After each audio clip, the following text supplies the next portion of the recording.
श्रीमद्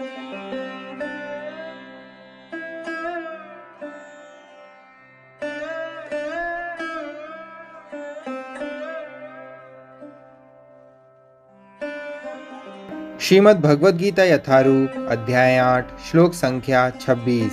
शुक्ल कृष्णे गति हयते जगतः शाश्वते मते एकया यात्यनावृत्तिम अन्यया वर्तते पुनः।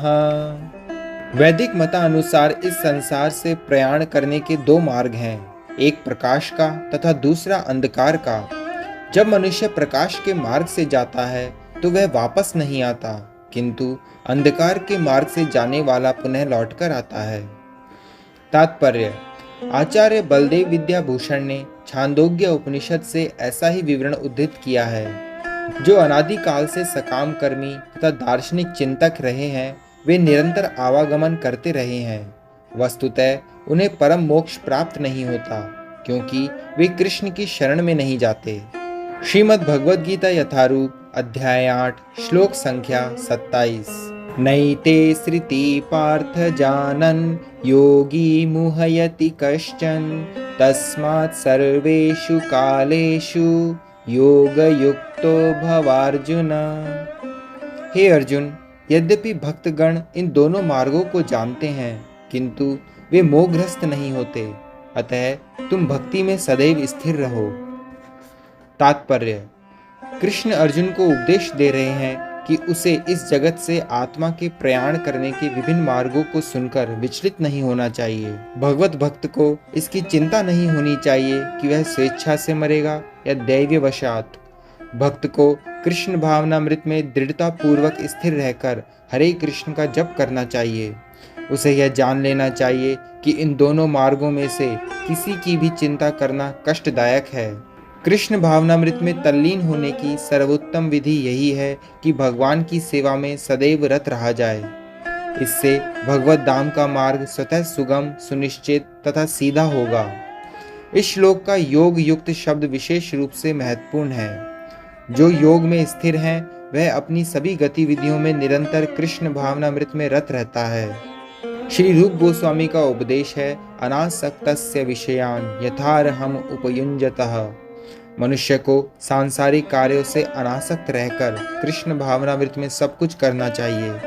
इस विधि से, जिसे युक्त वैराग्य कहते हैं, मनुष्य सिद्धि प्राप्त करता है। अतएव भक्त कभी इन वर्णों से विचलित नहीं होता, क्योंकि वह जानता रहता है कि भक्ति के कारण भगवत धाम तक का उसका प्रयाण सुनिश्चित है। श्रीमद् भगवद गीता यथारूप अध्याय 8 श्लोक संख्या 28। वेदेषु यज्ञेषु तपःसु चैव दानेषु यत् पुण्यफलं प्रदिष्टम् अत्येति तत्सर्वम् इदं विदित्वा योगी परम स्थानम उपैति चाद्यम।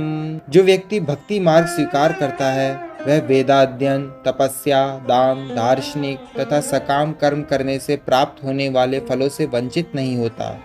वह मात्र भक्ति संपन्न करके इन समस्त फलों की प्राप्ति करता है और अंत में परम नित्य धाम को प्राप्त होता है। तात्पर्य: यह श्लोक 7वें तथा 8वें अध्यायों का उपसंहार है, जिनमें कृष्ण भावनामृत तथा भक्ति का विशेष वर्णन है।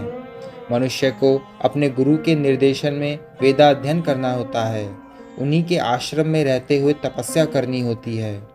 ब्रह्मचारी को गुरु के घर में एक दास की भांति रहना पड़ता है और द्वार द्वार भिक्षा मांगकर गुरु के पास लाना होता है। उसे गुरु के आदेश पर ही भोजन करना होता है, और यदि किसी दिन गुरु शिष्य को भोजन करने के लिए बुलाना भूल जाए तो शिष्य को उपवास करना होता है। ब्रह्मचर्य पालन के ये कुछ वैदिक नियम हैं। अपने गुरु के आश्रम में जब छात्र 5 से 20 वर्ष तक वेदों का अध्ययन कर लेता है तो वह परम चरित्रवान बन जाता है। वेदों का अध्ययन मनोधर्मियों के मनोरंजन के लिए नहीं, अपितु चरित्र निर्माण के लिए है। इस प्रशिक्षण के बाद ब्रह्मचारी को गृहस्थ जीवन में प्रवेश करके विवाह करने की अनुमति दी जाती है। गृहस्थ के रूप में उसे अनेक यज्ञ करने होते हैं, जिससे वह आगे उन्नति कर सके। उसे देश, काल तथा पात्र के अनुसार तथा सात्विक, राजसिक तथा तामसिक दान में अंतर करते हुए दान देना होता है। जैसा कि भगवद गीता में वर्णित है। गृहस्थ जीवन के बाद वानप्रस्थ आश्रम ग्रहण करना पड़ता है, जिसमें उसे जंगल में रहते हुए वृक्ष की छाल पहनकर तथा शौर कर्म आदि किए बिना कठिन तपस्या करनी होती है। इस प्रकार मनुष्य ब्रह्मचर्य, गृहस्थ, वानप्रस्थ तथा अंत में संन्यास आश्रम का पालन करते हुए जीवन की सिद्धावस्था को प्राप्त होता है। तब इनमें से कुछ स्वर्गलोक को जाते हैं और यदि वे और अधिक उन्नति करते हैं तो अधिक उच्च लोकों को, या तो निर्विशेष ब्रह्मज्योति को, या वैकुंठ लोक या कृष्ण लोक को जाते हैं। वैदिक ग्रंथों में इसी मार्ग की रूपरेखा प्राप्त होती है, किंतु कृष्ण भावनामृत की विशेषता यह है कि मनुष्य एक ही झटके में भक्ति करने के कारण मनुष्य जीवन के विभिन्न आश्रमों के अनुष्ठानों को पार कर जाता है।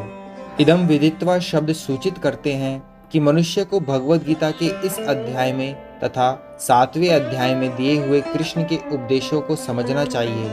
उसे विद्वत्ता या मनोधर्म से इन दोनों अध्यायों को समझने का प्रयास नहीं करना चाहिए, अपितु भक्तों की संगति से श्रवण करके समझना चाहिए। 7वें से लेकर 12वें तक के अध्याय भगवद गीता के सार रूप हैं। प्रथम 6 अध्याय तथा अंतिम 6 अध्याय इन मध्यवर्ती 6 अध्यायों के लिए आवरण मात्र हैं, जिनकी सुरक्षा भगवान करते हैं।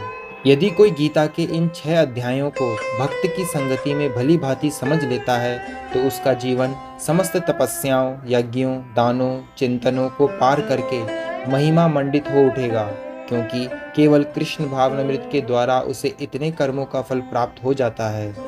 जिसे भगवद गीता में तनिक भी श्रद्धा नहीं है, उसे किसी भक्त से भगवद गीता समझनी चाहिए, क्योंकि 4थे अध्याय के प्रारंभ में ही कहा गया है कि केवल भक्तगण ही गीता को समझ सकते हैं, अन्य कोई भी भगवद गीता के अभिप्राय को नहीं समझ सकता। अतः मनुष्य को चाहिए कि वह किसी भक्त से भगवद गीता पढ़े, मनोधर्मियों से नहीं। यह श्रद्धा का सूचक है। जब भक्त की खोज की जाती है और अंततः भक्त की संगति प्राप्त हो जाती है, उसी क्षण से भगवद गीता का वास्तविक अध्ययन तथा उसका ज्ञान प्रारंभ हो जाता है। भक्त की संगति से भक्ति आती है और भक्ति के कारण कृष्ण या ईश्वर तथा कृष्ण के कार्यकलापों, उनके रूप, नाम, लीलाओं आदि से संबंधित सारे भ्रम दूर हो जाते हैं। इस प्रकार भ्रमों के दूर हो जाने पर वह अपने अध्ययन में स्थिर हो जाता है। तब उसे भगवद गीता के अध्ययन में रस आने लगता है और कृष्ण भावना भावित होने की अनुभूति होने लगती है। आगे बढ़ने पर वह कृष्ण के प्रेम में पूर्णतः अनुरक्त हो जाता है। यह जीवन की सर्वोच्च सिद्ध अवस्था है, जिससे भक्त कृष्ण के धाम गोलोक वृंदावन को प्राप्त होता है, जहाँ वह नित्य सुखी रहता है। इस प्रकार श्रीमद् भगवद गीता के 8वें अध्याय भगवत प्राप्ति का भक्ति वेदांत तात्पर्य पूर्ण हुआ। हरे कृष्ण।